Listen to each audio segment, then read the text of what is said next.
Bonjour, on se retrouve pour cette première partie, à savoir configurer Ubuntu pour notre projet. Alors déjà, on a deux paquets à installer, donc on y va. On ouvre notre terminal et on fait sudo apt-get install.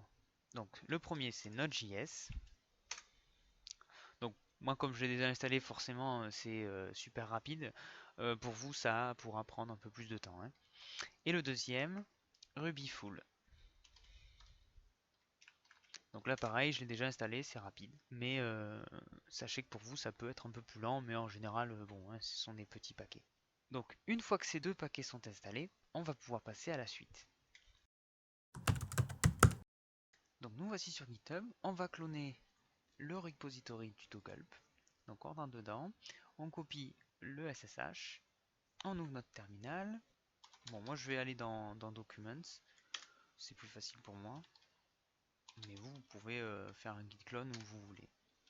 Donc on fait git clone et la clé SSH. Donc ça y est, maintenant on peut aller dans le dossier et on va ouvrir le projet dans un éditeur de texte. Donc moi j'ai choisi Atom.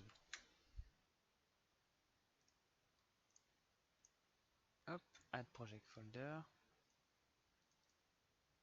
Voilà. Donc pour l'instant il y a juste le git ignore qui était présent sur le site et un dossier git. Donc dans ce git ignore, qu'est-ce que j'en ai écrit? On a déjà commencé à écrire notre module et sa sketch. Pourquoi? Parce que ce sont deux dossiers qui vont se créer automatiquement et qu'on n'a pas besoin de mettre sur GitHub. Donc du coup, on les met dans un fichier gitignore qui empêche les échanges avec GitHub. Donc voilà pour cette première partie.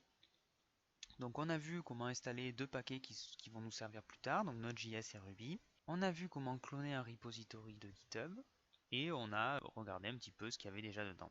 Donc la prochaine vidéo, on va rentrer dans le vif du sujet avec l'installation de Node et de Gulp.js.